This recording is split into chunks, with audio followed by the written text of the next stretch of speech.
Hi, my name is Jane Hokinson, and this is my EDL 854 Module 1 Introduction video. I've been in education now for 28 years, and for the last 20 years I have been in Buckland, Kansas. Hats I've worn throughout the years. I've been a mentor teacher, a part of the DLT, or whatever other name it's been had, curriculum council as well. Junior high quiz bowl coach, my out-of-school time program director. That's what I do for the last 3 years. And also I've been class sponsor, and I feel like the list could go on. My family consists of my husband, Stephen, who is a teacher and coach in Kiowa County. We have one daughter, Trisha, who is at K-State currently and is on the rowing team. Fun fact about me is that I grew up in Canada and still hold citizenship there. I enjoy watching sports. As a coach and a sports mom, I've done quite a bit of it, and I love crafting, and right now quilting is my current love. As we went through and we read all of those articles, 5 recurring themes showed up. I am not going to go through each one of this because of our time constraints.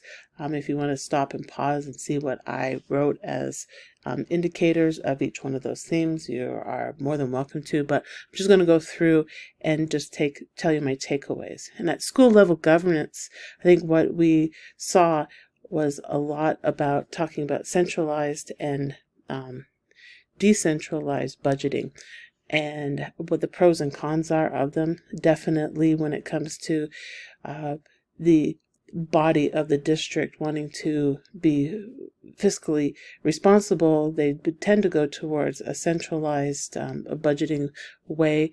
Definitely streamlines and most efficient use in a business sense, but definitely the cons would be is that they may not meet the needs of the most needed. It would just focus on the general public. But when we talk about decentralized, definitely the power goes to closer to the frontline people. Definitely that's positive, but on the negative side is that if you're in a larger district with a lot of principals, they're sort of fighting for that money, and they may be overlapping how they use that money.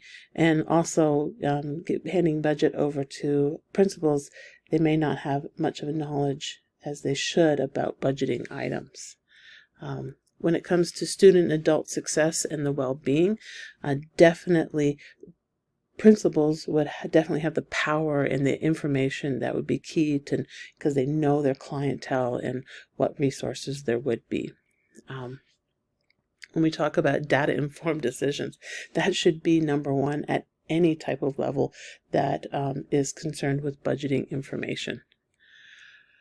With equitable resource plan, definitely putting it in budgeting information and concerns and knowledge going into the hands of the principals. They would most know what is available in people resources, in money, and in time, and just even building what is doable in best meeting the needs of the students.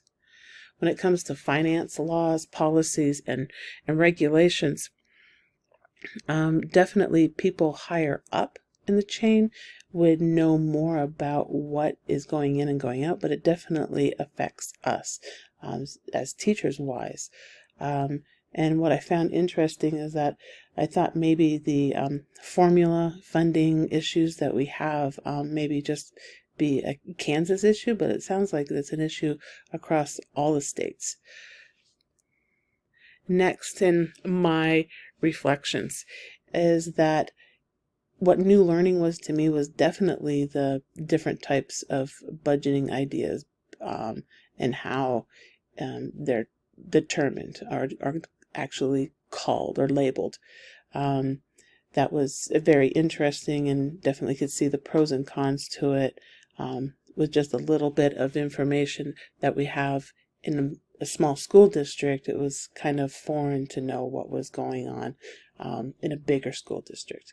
The influences that this reading would have on me, that definitely as a principal to always be aware of the students' needs, for greater success, and definitely to capitalize on the resources that we have in the building. And definitely a concern would be always messing up, like lack of knowledge that I'd have about budgeting and financing laws, and that I would always have a concern of, making a huge mistake.